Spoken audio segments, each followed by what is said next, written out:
Hello, this is John from caveofprogramming.com.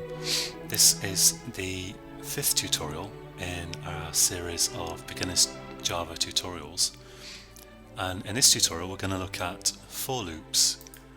I'm going to create a new Java project in Eclipse as usual, and I'm going to call this tutorial 5. Click next, yes, and finish. And I'm going to create a new class. I'll call this application. It doesn't really matter as long as it's got a capital letter at the start there. Click finish. I will create a main method here by typing main control space and hitting return. And I didn't really explain this properly last time, but if you've got badly formatted code like this, if you just press Control Shift and F, that will automatically format your code for you. Or if you forget the shortcut, you can also just right click and go to Source and go to Format. Okay, so this is a runnable application, and I'm going to type here the keyword for, and I'm going to have opening and closing round brackets, which are going to contain the conditions that control how many times the loop will execute for. And then I'll have opening and closing curly brackets, which will control, which is where we will put the code that we want to execute. The reason I'm getting an error here is because inside the round brackets I need at least 2 semicolons like this. Why, you'll see in a minute. And I'm going to type system.out.println, and I'll just put hello in there so that we've got some code to execute. And if I execute this, it's just an infinite loop that will go on until I stop it with the terminate button here. Now what this actually is these semicolons divide the stuff in here into 3 sections, and in the first section the first section contains code that executes before the loop starts, so before this will actually be printed in this case, and in there I can declare and initialize a loop counter variable. I can say int I is traditional equals 0. And then in the second clause here is a condition, and as long as this condition is true, the loop will execute. So I could say, for example, I less than 5, and as long as I is less than 5, this loop will run. And here, this is a condition that will be executed once after every iteration of the loop. So I could put I equals I plus 1. So I'm saying take the value of I, add 1 to it, and then stuff it back in I itself, so that with every repeat of the loop I will be incremented. And a shorthand way of increasing I by 1 is to type I++, which is very handy.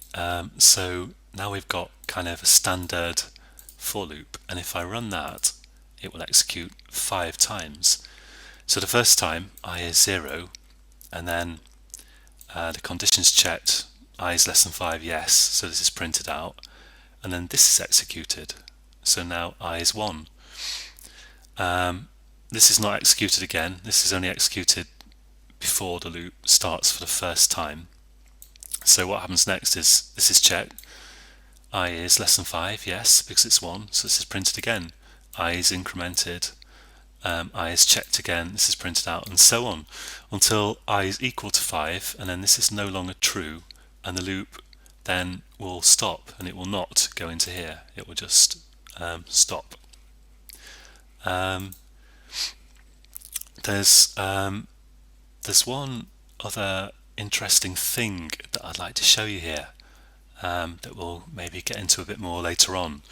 If I want to print out the value of I here, I can say, well, I could say, for example, the value of I is, and just concatenate I to it, and I will be automatically changed into a string in effect and appended to this string, and we'll get this.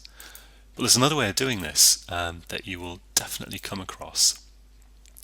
Instead of print ln, I can use print f, and this is a method that requires I have to pass two what we call arguments to it, and the first argument is a string, a format specifier, and the second argument is a value to fill in the format specifier. I know this is sounding like gobbledygook.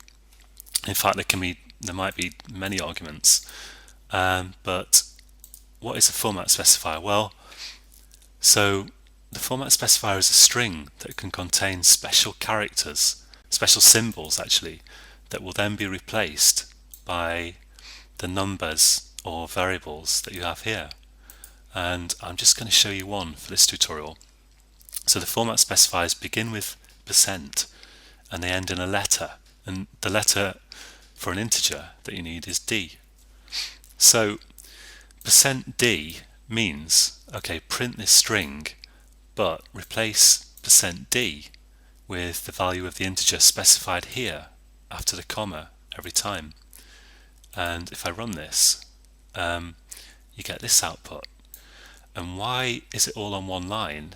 Well, because unlike print ln, printf does not print out a invisible new line character by default, so it doesn't make the output go onto a new line, and that's sometimes very useful, but other times it's not. And if you actually want to print a new line here, there's two ways you can do it. One way is you can have just a blank sysout here, so I could type sysout control space, and that will have the desired effect. Or I'll get rid of that with control D. I can type another special character, well, special character sequence here, \n, which means new line. This is a lot to digest, but try it in your own program, see if you can get this to work. Remember, %d just gets replaced with the value of the variable you specify here, and /n just means print a new line. I could actually put /n anywhere if I wanted. I could have a /n here or whatever. It doesn't matter. It doesn't have to be at the end. So that's it for this tutorial. I hope you can get your head around for loops, and as always I advise not pondering about it for too long, but just try typing it out and see if you can get it to work, and see what errors come up and fix them and get your loops working. And because programming is like learning a language, as I keep saying. So until next time, enjoy using for loops, and I hope you'll join me again for the next tutorial when we will be looking at conditionals a bit more and the if statement. And until then, happy coding.